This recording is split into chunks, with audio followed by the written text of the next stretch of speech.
Good morning, everyone. My name is Kelvin Joko. I solve problems using technology. Presently, I'm doing that at Diamond Trust Bank, and happy to be here. Glad to share the learnings that I have from my own experience, and to also learn from yourselves and your own experiences. Thank you for having me. I'm Shazada Wali, a lawyer by profession. I'm the managing partner for Stallion Attorneys, but I also run an NGO called Utu Kwanza, and I'm happy to be here.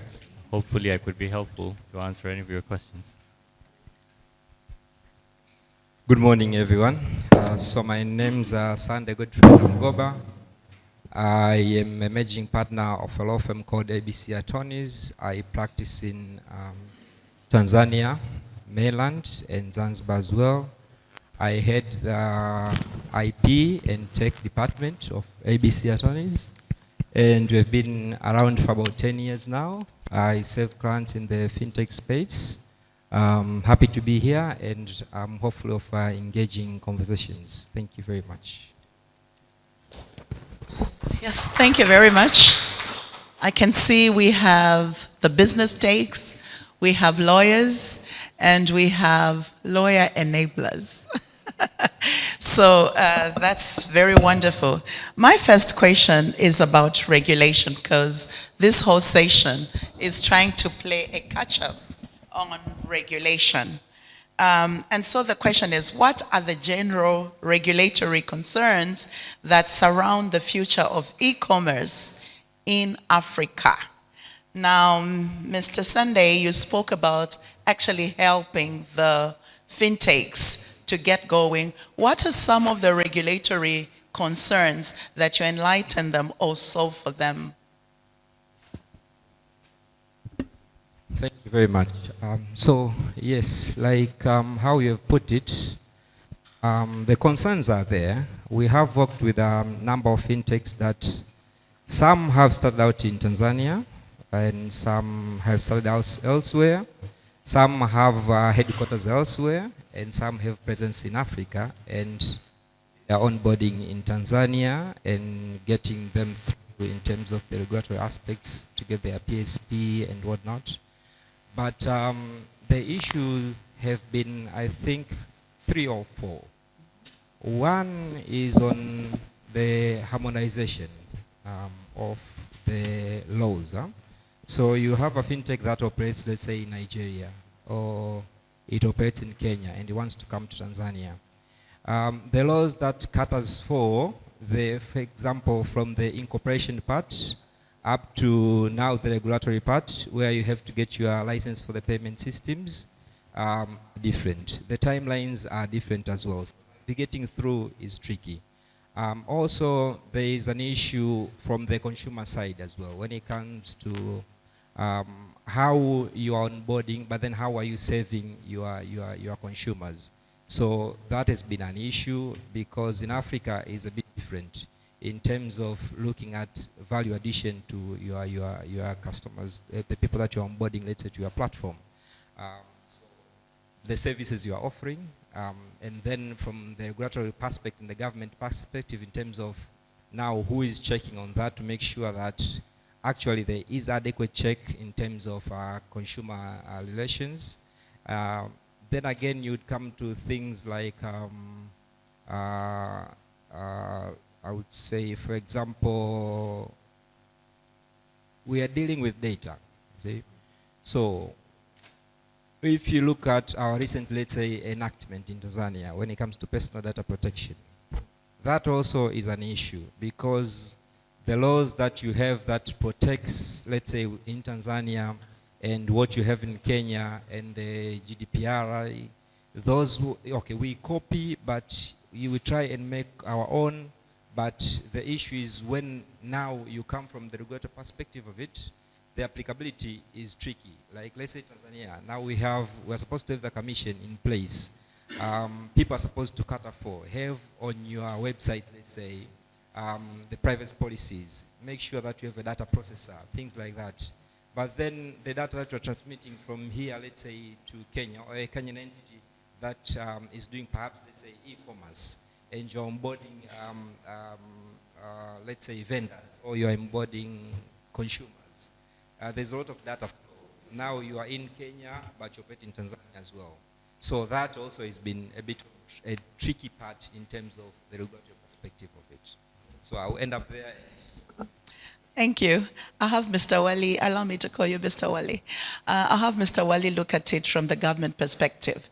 The government loves to see a trader settle, and because there's revenue to collect.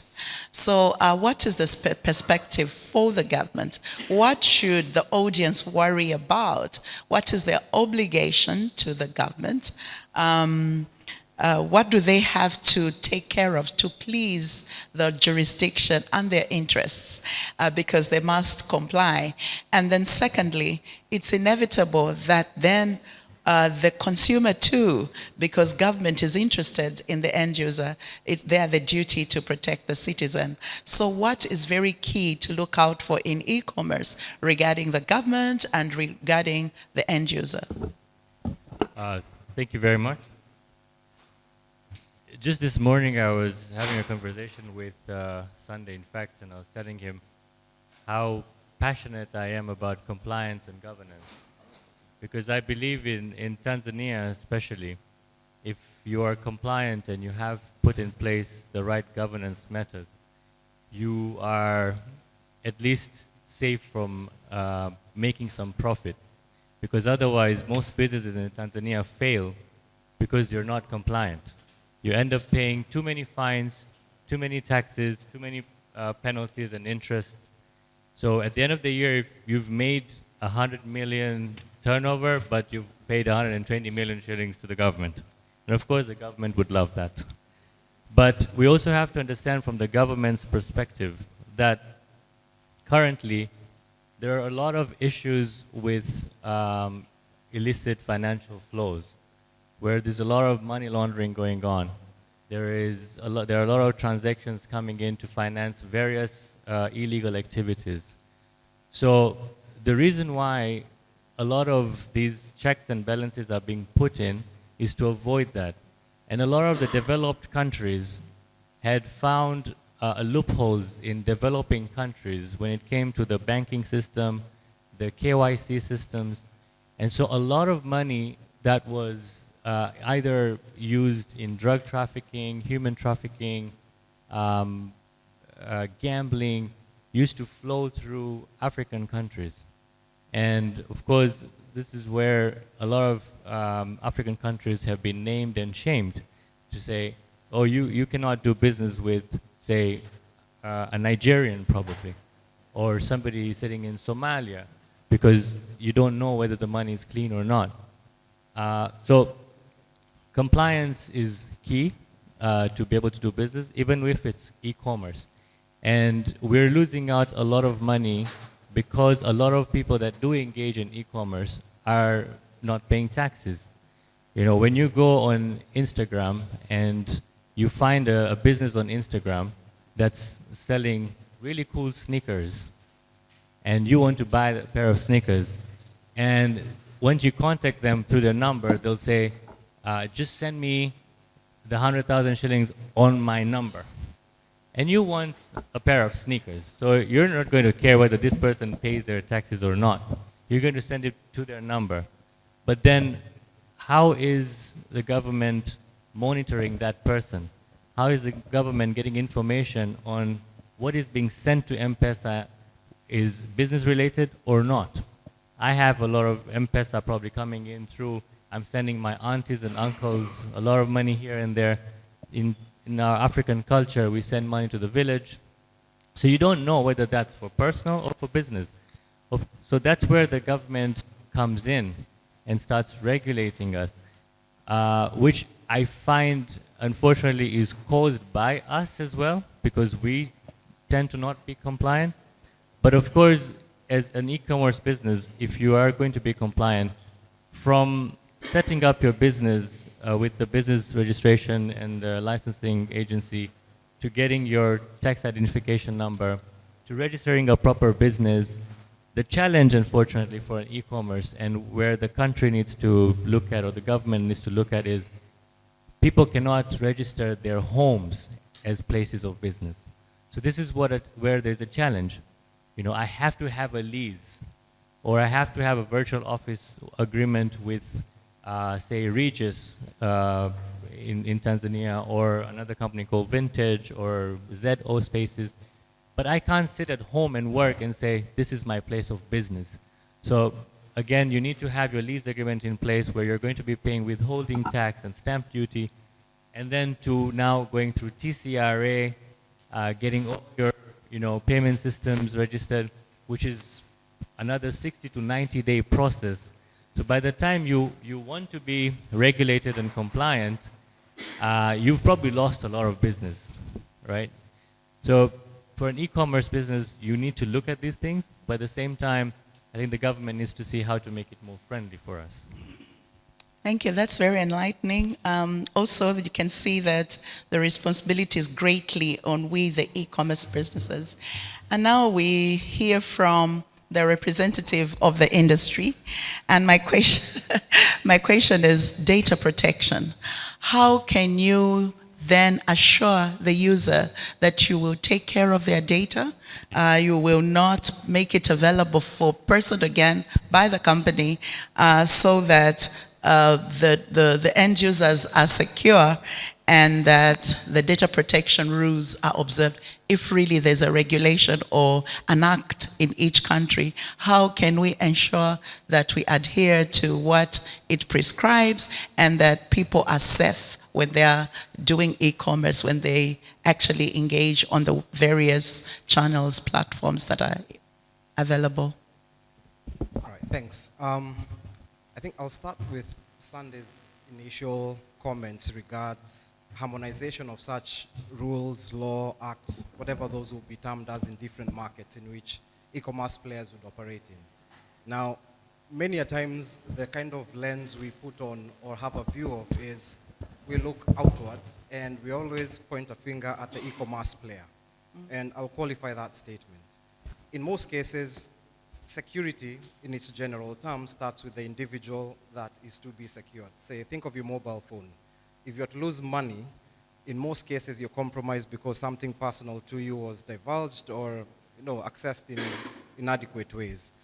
So is data about the individual. Now, first and foremost, I think as e-commerce players, as financial service providers, as payment service providers in the industry, there's a prerogative of ensuring that not only do you cater to the rule of law of a particular jurisdiction that you're operating in, but potentially take a different play at how much or how well do you ensure that the consumer or target market that you're addressing is actually aware of what it is their rights are. Yeah. Now, by all means, one would say that's the government's responsibility to ensure that the populace is informed and or they understand what this means for them.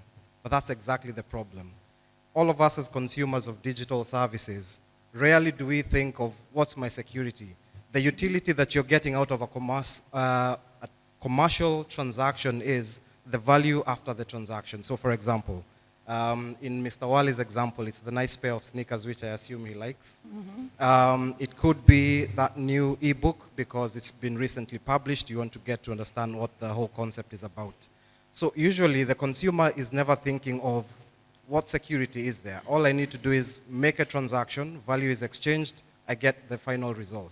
So I think there's a personal prerogative not only for government, but also collaboratively working with the various players in e-commerce industry to ensure that there could be a deliberate, I underscore the word deliberate, action towards ensuring that there's customer education and sensitization as to one, what is personally identifiable data. For the longest time, most people, and I don't know if this is the practice in Tanzania and other markets you may come from, in Kenya as an example, if you walk into a large office building or government building, for the longest time people would write down their names, a mobile number, and your ID number as means for exit or allowance for you to go into this premise. No one for the longest time ever thought, why do I do this? And unbeknownst to most, that same data, guess what used to happen? Let me use the word cartel of people who would pay off those guards, collect this information, and whatever they would do with that info is really up to them. So security starts with each and every one of us. It's also a personal prerogative to know what should I not disclose at what situations? But in itself, education really won't be the solution. I think as far as e-commerce is concerned, and being a product manager by profession, it's also the user experiences that we deliberately choose to provide. So you will think of certain applications you utilize as an example. In some cases, you get a simple form saying, give me your name, ID, mobile number, location, accept certain rights for me to get your geolocation, etc. However, if you think of a different user experience, I see more and more apps now becoming more conversational. Hi, we need to know you better so that we can properly address you during your next interaction with us. What name would you like us to use? Would like your national identification number for the sake of any future engagement we shall have at a physical premise or point of interaction face-to-face, so on and so forth. I need your biometric to further secure your interactions or transactions with us. So it's really not a one-size-fits-all type of solution. There has to be, it's a two-way street. How much do you learn as an individual, and how much do those that are offering service or regulating you inform you of what your rights are? Now, as a way of encouraging perhaps how consumers could actually work to this, I'd like to see this happening. Perhaps it's already happening in other markets. What kind of endearing actions would the government take, or a policy maker or regulator take, towards ensuring that consumers are well aware of what this actually means? One of those things I've seen, at least happening from a consumer side of things, is in case there's any wrong use, wrongdoing as regards your data, there's an avenue through which you can engage and make a report of sorts for certain corrective actions to be taken. Now, the unfortunate thing, and I'm sorry to say this, in Africa, that means go cut down that guy, he cannot keep operating. Whereas it could be a slap on the wrist and here's a simple fine, don't do this again, here's what you need to do. Banks go through this every other day. Likewise, if we as payment service providers, financial institutions, e-commerce players, were to potentially think about how it is that we would have this particular customer also endear towards engaging us or collaborating specifically within a cross-functional set of players to also ensure that this kind of information that's divulged during such exchange is also, for lack of a better way, secured in a sense. Think of the concept of tokenizing cards within the card scheme spaces. What if we were to follow a certain route of that nature? I'll collect your information, but it'll only be divulged by your consent, not consent ticking a box, but maybe you authenticate that data to be used in a certain manner, so on and so forth. At least these would be my views as regards how that would be handled. All right. I think we've done well. We have looked at three spheres of what concerns us. Because we are constrained with time, I'll take two questions which can be directed at anyone. Wow. Good morning, good afternoon. Yes, so my question to the panel is, in terms of legal and regulation consideration in e-commerce, what are your views on the cryptocurrency aspect coming in play, especially, okay, I'm biased, I'm going to say, especially, for example, in Tanzania or in East Africa, what does introducing of cryptocurrency payments in e-commerce specifically, what does it mean? What are its values? And if there are any disadvantage to it, please also, it would be nice to hear. So it's usually a government. Firstly, if the central bank was here, they should have stated their case. So not that you represent them, but I think you can give a view on that area. All right, sure. All right. The baton has been passed to me first. So working in the financial services industry, these are my personal views, for the record. Now, I think what has predominantly been a problem is whenever new technology or new innovation comes to the fore, the assumption is that it's unknown, no one takes the time to try and decipher what that means. So for example, if I was to be sitting at the table and there were regulators and I'm trying to pass this message across that cryptocurrency is the next frontier and it has certain advantages, I would not thrust you directly into what cryptocurrency is. And here's the problem. When you say this to a regulator, the first thing that flags in their mind is, what's the risk? Whereas, possibly if that conversation was to go, the technology behind cryptocurrency does A, B, C, D things. There are non-fungible assets that are generated. They are stored in a certain manner X, they are registered in a manner X, they operate in a certain manner ABC. I think in most cases, technology leaders or technology thought leaders for that matter will jump straight to the use case of what the technology does, whereas if you're thinking about regulation, which is what I assume the question was leading to, you kind of have to walk that journey with them. Mr. Mosia said earlier, regulators do regulation after the thing has been done. I have a slightly divergent view. I think it's usually also a point of a cool-off period for them. Let's observe what actually happens with this technology. It's not necessarily a bad thing, or they would say no to it, because I've seen quite a number of sandboxes right now coming up, either with capital market authorities, not so much on central banks, but they are open to that conversation. So I would urge that, as opposed to saying, here's cryptocurrency, here's how it should work. A lot of central banks right now are trying to work towards central bank digital coins. Same technology, different wording. Why? Ownership responsibility is lying with a select few, as opposed to being democratized and open-ended to multiple players. So I think I would urge that if you're looking at a use case, it may be worthy walking through your journey of understanding and how it addresses what are known as the challenges that would be coming out of such new payment avenues, and thus utilizing those advantages in understanding to try and penetrate, perhaps even run a pilot, validate a concept, etc. Okay, so we've heard, just in a nutshell, yes? Well, just in a nutshell, I would say from barter trade to gold to legal tender to cryptocurrencies, it's inevitable. It's going to happen, whether governments like it or not. The question is it a priority for Tanzania, East Africa, or Africa? Maybe not. Are the leaders prioritizing cryptocurrency? No. We have other priorities, and this is why it is a slow process. But will we get there? Yes. And I think we are going at, I don't know, probably at a snail's pace. But then again, like what the presenter was saying, there is that risk factor. I think that's where we are coming from. But looking at it from another perspective, I remember we in Arusha were moderating of, from the legal perspective and the legal industry, of the space is changing.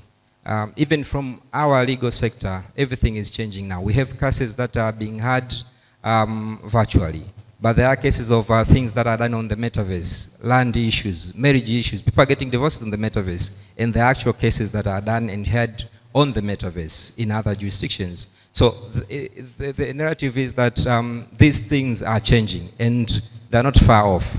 On the Bitcoin and cryptocurrencies, for example, even on non-fungible tokens, NFTs and whatnot, now linking that to e-commerce and what the government, I remember there was a circular that came about from Bank of Tanzania, I think 2 or 3 years back, on the cryptocurrencies as mode of payment, saying that, I think it was that the bank was not actually stopping it, but they were saying, as per the law, when you term or when you define what money is or what legal tender is, Bitcoins do not fit into that. So it's one way of evading it, but one way of saying that risk is upon yourself, because we have not, or we are not at that stage where now we can allow it, of which at the African landscape, at Africa ecosystem, when it comes to payment systems, we're on the learning process. The PSP Act, when it came out, in I think 2015 was it, the regulation that comes out, but now, even on the BOT, there is a regulation, I think, came out last year on the regulatory sandbox. So they're testing out on new ways of, let's say, payments, or new ways of, or new products. So if there was a product, maybe that caters for that. I'm not sure if it has started yet, but you can apply for that. I think there are forms you apply, and then there is a response, there is a review once they onboard you, and then you can. So I think that possibility is there, and I think the government is open, but for us in Africa it's a learning process. But I think it's key. All right, I think there's a lot of light created, and we can have the last question. Good afternoon, everyone. My name is Julius Mkiria from Golden Mars, Tanzania. I have one question to my friend Shezad Wali.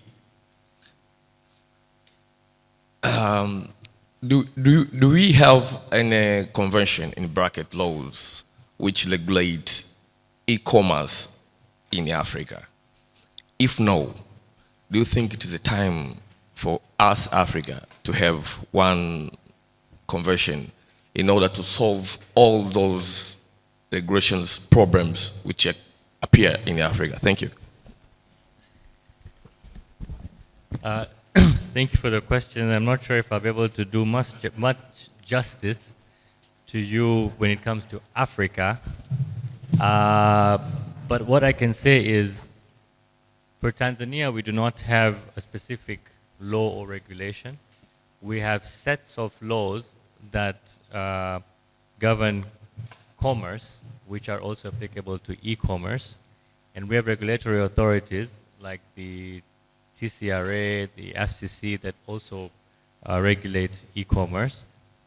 But when it comes to dispute resolution, we usually borrow some pages from the Brussels Convention and the UNICITRAL model law when it comes to dispute resolution, when it comes to getting into international contracts in respect to e-commerce. But yes, we are heading there, I believe. So for example, now, I think Uganda, Kenya, Tanzania now, we've come up with the data protection law.